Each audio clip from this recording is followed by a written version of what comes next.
నేను చాలా ఆశతో మీ వద్దకు వచ్చాను, లేదా నేను గొప్ప ఆశతో మీ వద్దకు వచ్చాను. ఇంగ్లీష్లో I have come to you with a great hope. I have come to you with a great hope. నేను గొప్ప ఆశతో మీ వద్దకు రాలేదు. నెగిటివ్లో I have not come to you with a great hope. I have not come to you with a great hope. నేను గొప్ప ఆశతో మీ వద్దకు వచ్చానా? Yes or no question. Have I come to you with a great hope? Have I come to you with a great hope? Next one, నేను గొప్ప ఆశతో మీ వద్దకు రాలేదా? నేను గొప్ప ఆశతో మీ వద్దకు రాలేదా? Haven't I come to you with a great hope? Haven't I come to you with a great hope? నేను గొప్ప ఆశతో మీ వద్దకు ఎందుకు వచ్చాను? నేను గొప్ప ఆశ పెట్టుకుని మీ వద్దకు ఎందుకు వచ్చాను? Why I have come to you with a great hope. Why I have come to you with a great hope. Next one, గొప్ప ఆశతో నేను మీ వద్దకు ఎందుకు వచ్చానో నాకు తెలియదు. ఐ డోంట్ నో అంటే నాకు తెలియదు. Why I have come to you with a great hope. I don't know why I have come to you with a great hope. గొప్ప ఆశతో నేను మీ వద్దకు ఎందుకు వచ్చానో నాకు తెలియదు.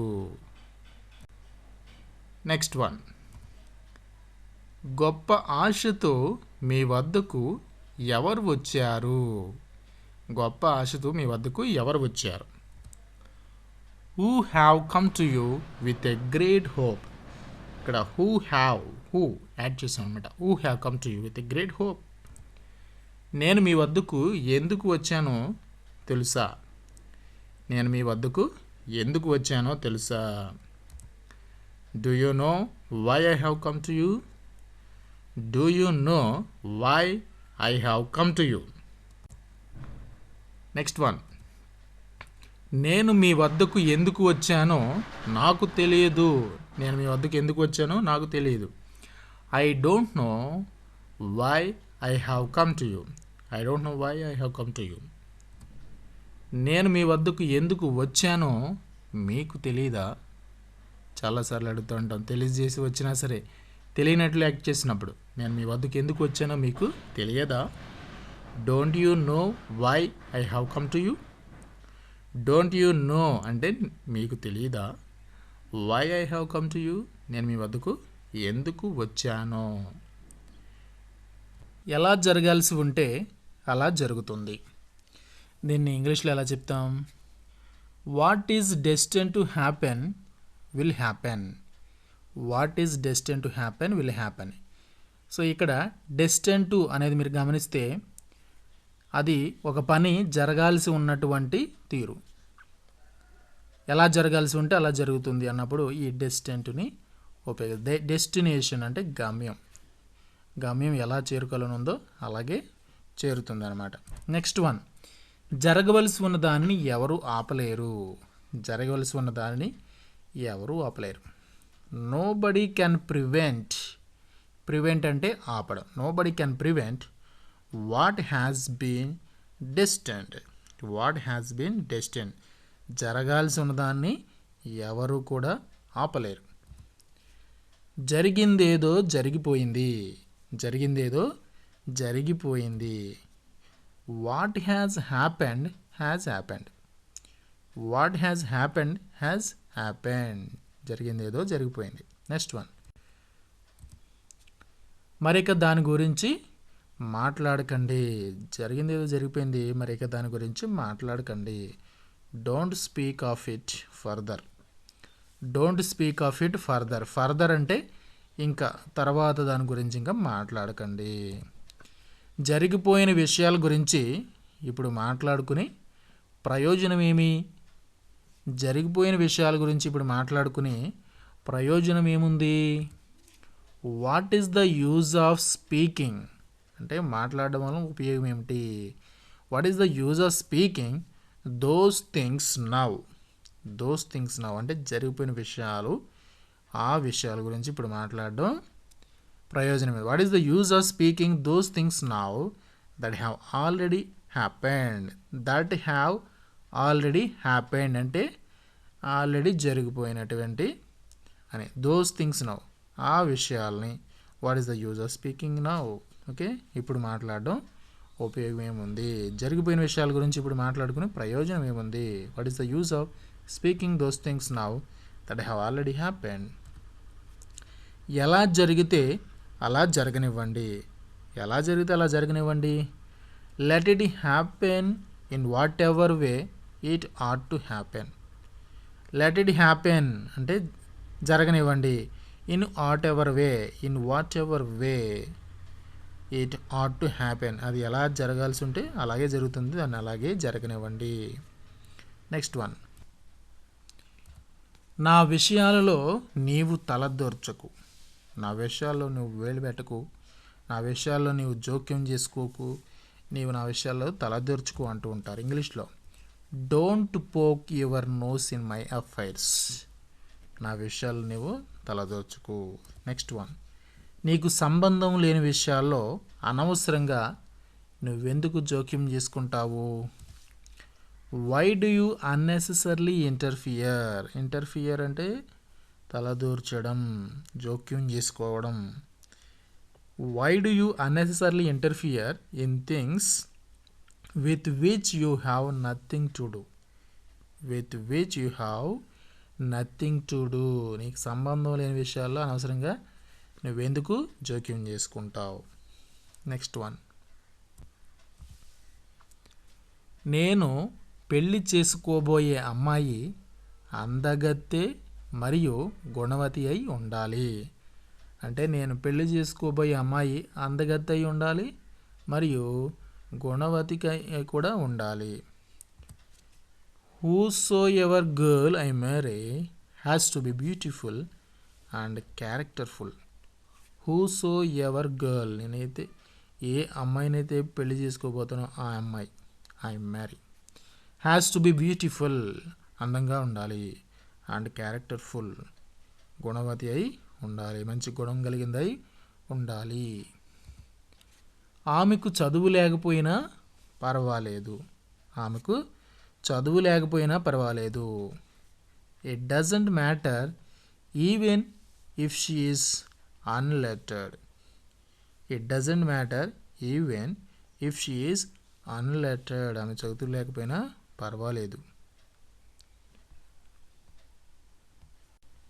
వారు ఒక కుటుంబానికి చెందినవారు. ఇక్కడ చెందినవారు అనేది తెలిస్తే ఈజీగా మనం చెప్పేయవచ్చు. Let see in English. They belong to one family. ఒక కుటుంబం అంటే వన్ ఫ్యామిలీ. బిలాంగ్ అంటే చెందినవారు. వారు ఒక కుటుంబానికి చెందినవారు కాదు. They do not belong to one family.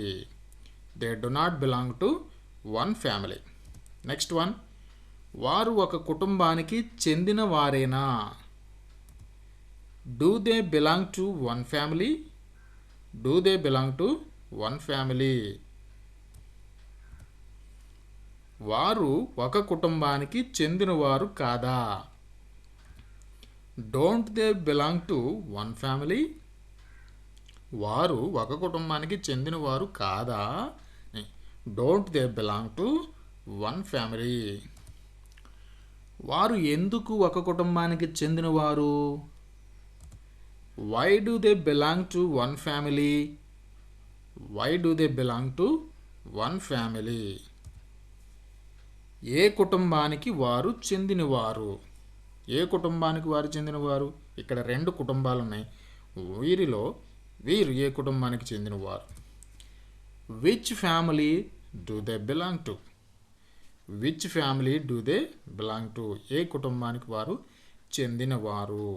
ఇక్కడ విచ్ అనేది చాయిస్ ఉన్నప్పుడు విచ్ని ఉపయోగిస్తాం. చాయిస్ లేకపోతే వాట్ ఉపయోగించవచ్చు. What family do they belong to? వారందరూ నా కుటుంబానికి చెందినవారు. వారందరూ కూడా నా కుటుంబానికి చెందినవారు. They all belong to my family. They all belong to my family. కానీ నీవు మా కుటుంబానికి చెందినవారు కాదు. కానీ మీరు మా కుటుంబానికి చెందినవారు కాదు అని చెప్పొచ్చు. నీవు అంటే చెందినవాడు కావు అని లాస్ట్లో వస్తుంది. లేదా మీరు ఉపయోగిస్తే నీవు మా కుటుంబానికి చెందినవాడు కాదు. But you are not belong to my family. But you are not belong to my family. Next one, మీరు మా స్వస్థలానికి చెందినవారు. స్వస్థలం. Okay, let's see.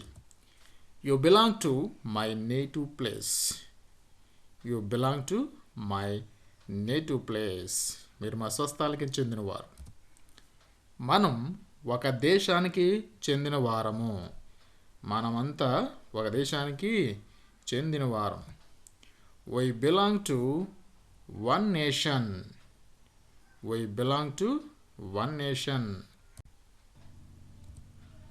First one, అతను ధనవంతుడు అయితే దాన్ని ఎలా ఉపయోగించాలో అతనికి తెలియదు. He is rich. However, he doesn't know how to use it. ఆమెకు జ్ఞానం ఉంది అయితే ఆమె దానిని ఉపయోగించలేకపోయింది. She has knowledge. However, she couldn't use it. అతను ఒక మేధావి అయితే అతనికి అన్నీ తెలియదు. He is a genius. However, he doesn't know all. మేము ముందుగా అక్కడకు చేరుకోవచ్చు అయితే అది ముఖ్యమైనది కాదు. We may reach there early. However, that's not important. మీరు దీన్ని కొనుగోలు చేయవచ్చు అయితే నేను కొనుగోలు చేయను. You can purchase this. However, I don't purchase. కచేరీ చిన్నది అయితే ఇది చాలా బాగుంది. The concert was short. However, it was very good. మీరు అతన్ని ఆహ్వానించవచ్చు అయితే అతను మనకు మద్దతు ఇవ్వడు. You can invite him. However, he doesn't support us. నేను ఎప్పుడూ మర్యాదగా మాట్లాడుతున్నాను అయితే మేరీ లేదు, అంటే మేరీ అలాగా మాట్లాడుతూ ఉండేది. I am always speaking politely. However, Mary doesn't. అతను పాడడం ఇష్టపడతాడు అయితే ఎవరు వినడానికి ఇష్టపడరు. He loves singing. However, no one wants to listen. ఆమెకు 2 కార్లు ఉన్నాయి అయితే వాటిలో ఆమె దేనిని ఉపయోగించదు. She has 2 cars. However, she can't use any of them. 3 ఖాళీ గదులు ఉన్నాయి అయితే మేము వాటిలో దేనిని ఉపయోగించలేము. There are 3 empty rooms. However, we can't use any of them. అతను నా దగ్గరకు వచ్చి నాకు ఇచ్చాడు. ఇంగ్లీష్లో ట్రై చేయండి, ఇంగ్లీష్లో చూద్దాం. He came to me and gave me. He came to me అంటే అతను నా దగ్గరకు వచ్చాడు మరియు and gave me నాకు ఇచ్చాడు. He came to me and gave me. అతను నా వద్దకు రాలేదు నాకు ఇవ్వలేదు. అతను నా వద్దకు రాలేదు నాకు ఇవ్వలేదు. He didn't come to me and not gave me. ఇక్కడ didn't వాడాం కాబట్టి వెర్బ్ ఫస్ట్ ఫామ్ వాడాలి. didn't come నా వద్దకు రాలేదు. He didn't come to me నాకు ఇవ్వలేదు and not gave me. Next one, అతను నా దగ్గరకు వచ్చి నాకు ఇచ్చాడా అంటే ఎస్ఆర్ నో క్వశ్చన్, ఇచ్చాడా లేదా అని మనము కనుక్కుంటూ ఉన్నాం. ఇంగ్లీష్లో did he come to me and gave me. Did he come to me అంటే అతను నా దగ్గరకు వచ్చాడా, అండ్ గేవ్ మీ మరియు నాకు ఇచ్చాడా అని. Did he come to me and gave me. Next one, అతను నా దగ్గరకు వచ్చి నాకు ఇవ్వలేదా? అతను నా దగ్గరకు వచ్చి నాకు ఇవ్వలేదా? ఇందాక ఇచ్చాడా అన్నాం, ఇప్పుడు ఇవ్వలేదా అంటూ ఉన్నాం. Didn't he come to me and gave me? Didn't he come to me and gave me? అతను నా దగ్గరకు వచ్చి నాకు ఇవ్వలేదా? నెక్స్ట్ వన్, అతను నా దగ్గరకు వచ్చి నాకు ఎందుకు ఇచ్చాడు? అతను నా దగ్గరకు వచ్చి నాకు ఎందుకు ఇచ్చాడు? It's specific question. ఎందుకు ఇచ్చాడు చెప్పాలన్నమాట ఆన్సర్. ఓకే, ఇంగ్లీష్లో why did he come to me and gave me? Why did he come to me and gave me? అతను నా దగ్గరకు వచ్చి నాకు ఎందుకు ఇచ్చాడు?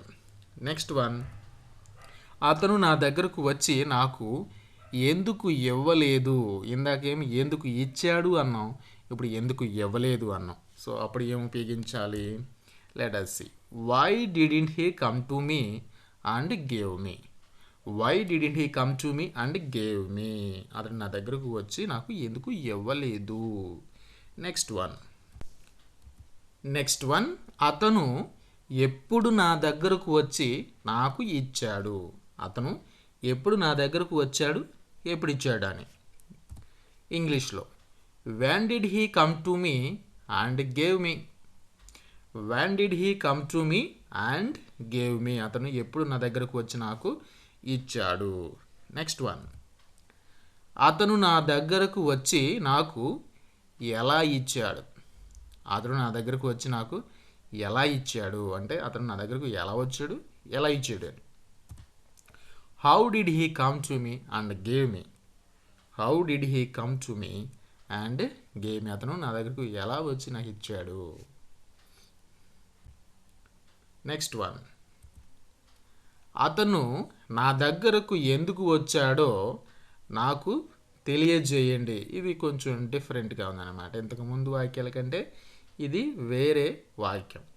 అతను నా దగ్గరకు ఎందుకు వచ్చాడో నాకు తెలియజేయండి.